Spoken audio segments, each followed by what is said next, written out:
Hello, I'm Wendy. Today I'm looking at more watercolour Christmas card ideas, and I'm painting a step-by-step simple watercolour snowy landscape. This is the demonstration painting, and I'll be building it up in steps. I'll start with a wet into wet wash for the sky, and then the trees are painted again wet into wet before the sky dries completely. At this stage also I sprinkle some salt into the sky, which gives these lovely textural effects that look like falling snow. The last stage is a light foreground shadow followed by some dry brushwork for the grasses in the foreground. Each step is time-stamped so you can see where they are in the description box below the video. Here are most of the materials that I've been using for this demonstration. The Cotman colours I used are Payne's Grey, Burnt Sienna, Cobalt Blue, Raw Sienna and Cadmium Orange. The Payne's Grey is squeezed out into the little palette just because I couldn't fit it into the larger one. I like using these smaller palettes as you can mix a nice amount of paint in them, and especially when you need to use quite a lot for things like these wet into wet skies that we'll be doing. I've done a very simple pencil sketch, as you can see here. The horizon line is about a third of the way up the page. The drawing here clearly is not critical, but do make sure that one of your trees is larger than the others, with more of a trunk and branches there, and this will give a focal point to the painting. The paper I'm using is Bockingford, £140 weight, not surface. I'm working on an image size of about 5 inches by 7 inches. I find this is a good size for use with a 10-inch by 8-inch mount. A better image size, I think, for a Christmas card would be a 6 inches by 4 inches, but I find this a little bit too small to work on as a demonstration painting. You can see an image here that I've just put up of the scene, which I painted as a 6 by 4 inch image, and then I placed it in a 3-fold aperture card. Towards the end of the video, I'll talk more about the possibility of making different size cards from some of your paintings. You may have been wondering about the brushes, which I haven't mentioned. They're a sable synthetic mix from Winsor & Newton. You can get a full list of my recommended art materials from the description box below. We all know that mixers will need adjusting, but it really helps, particularly with this wet into wet painting, to have your colours pre-mixed before starting, and I'll run through some of the mixers that you're going to need. Here I'm mixing the darks that will be used for the trees and the fence posts. It's a mix of your cobalt blue with burnt sienna. You can see that this is quite a stiff mix. It shouldn't be too fluid.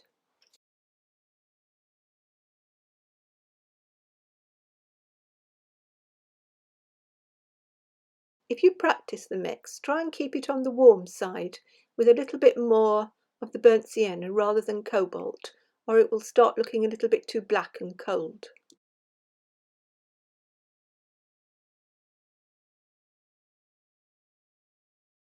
I'm using the brush on its side and just doing a few practice strokes, wet onto dry paper. The trees will look quite different painted wet into wet in the demonstration painting.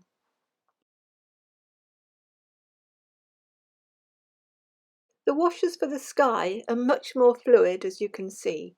This is the cobalt blue I'll be using, and then we have a very runny watery mix also of the Payne's Grey.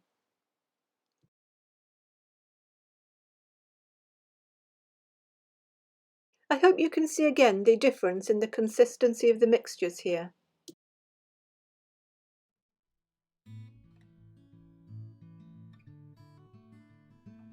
I started off by wetting the sky area with some clear water, being careful to keep a nice sharp hard edge on the horizon line.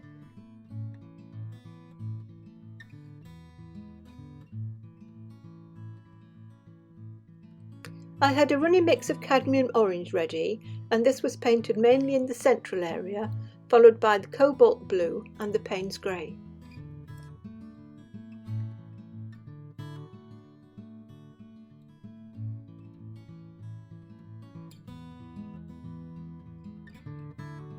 Use a good sized brush for these washes, I would say maybe a number 10. Work quickly and try to keep a clear area of the cadmium orange in the centre.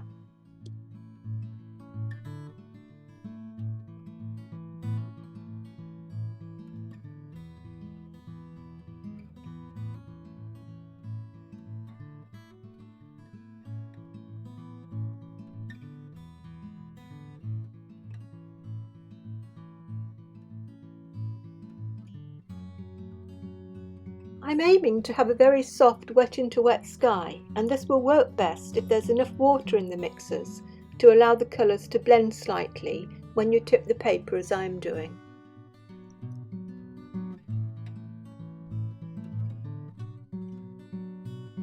I felt the sky needed strengthening at the top, and so I added a little of a stronger mix of the Payne's Grey with the Cobalt. These wet into wet skies can be a bit tricky. The secret really is to keep everything very wet, and use a spray bottle if you think things are getting dry too quickly. Let the watercolour do its own thing. Don't go back in and try to change things. You will probably regret it, as I have done more than once. Now I'm using the stiffer mix to paint the bushes and the trees. The wetness of the paper is important, so I find it a good idea to do a little test on a smaller bush at the edge of the painting first, and the stiffer mix should stay in place, giving you nice soft edges.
When you're painting wet into wet and want a lighter colour, just remove some pigment from your brush.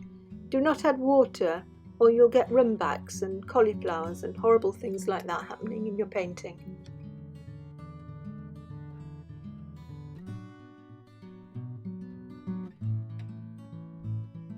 As long as the paint is wet, you can go back and add more pigment to certain areas.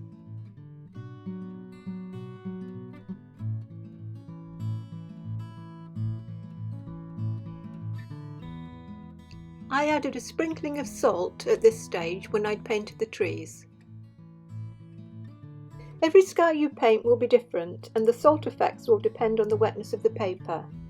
My painting for this demo stayed pretty wet, and the salt started working straight away.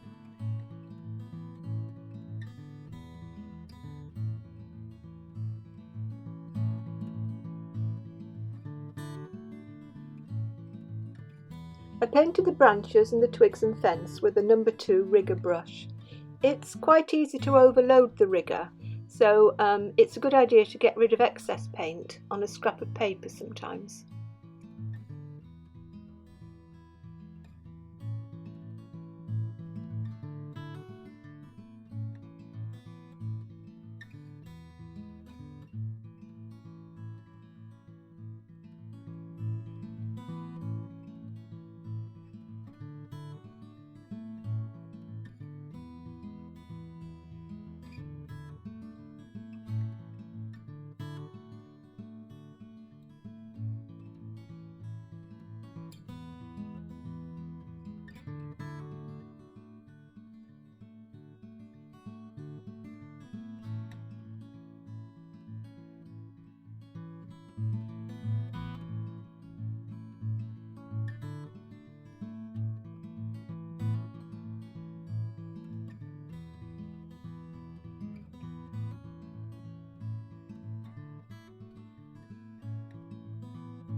The final stage is the foreground.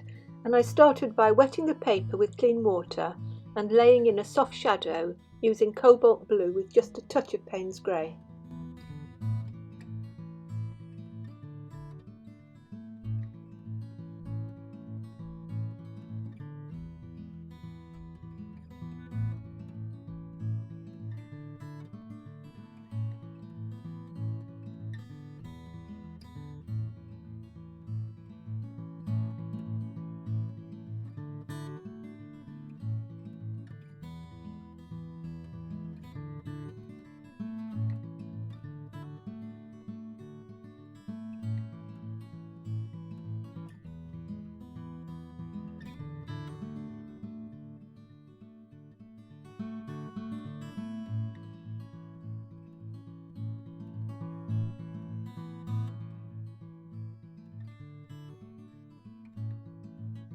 To demonstrate the dry brushwork in the foreground, I'm having to switch to a video recording of a different picture I painted. The clip I made of the previous one was very much out of focus, but the foregrounds were tackled in exactly the same way. I let the foreground shadow dry and mixed up 3 fairly stiff mixes, one of raw sienna, one of burnt sienna, and a dark made from burnt sienna and cobalt blue.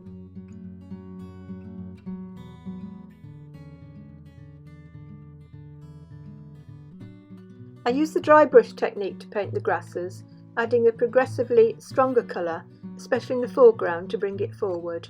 Strokes in the distance were paler and smaller.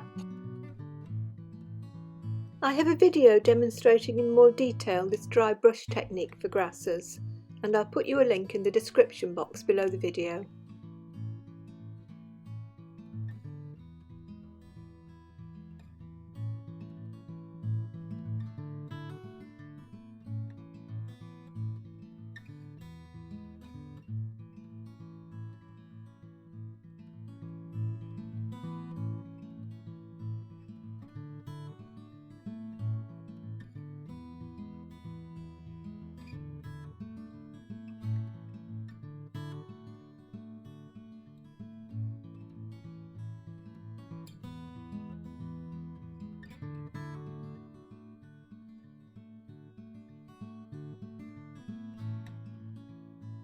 To finish, I used a rigger brush to suggest some taller grasses in the foreground, and a touch of light red to suggest the remains of autumn leaves.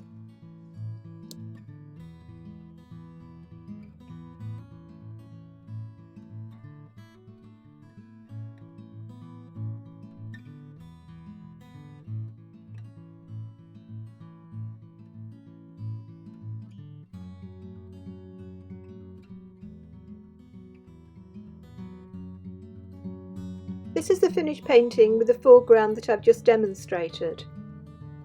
And this is the first painting. I think I like this one better as it seems more atmospheric to me. It's all very subjective though. I encourage you to experiment and have a go at the scene more than once. It's a good exercise in learning about wetting to wet washes, watercolour consistency and drying times, and I'm sure you'll end up with more than one Christmas card. Talking of which, I did say at the start of the video that I'd be talking about the possibility of making different sized Christmas cards from your paintings. These are the cards I generally use. The largest, which I mentioned before, has a 6 by 4 inch image size. The medium is a 4 by 4 inch image size, and the smallest a 2.5 by 2.5 image size. Now I'm sure lots of you will paint a lovely snowy scene that will be suitable for mounting or fitting into the 6 by 4 image size card. But this doesn't always happen, does it? And we find parts of a painting working better than others.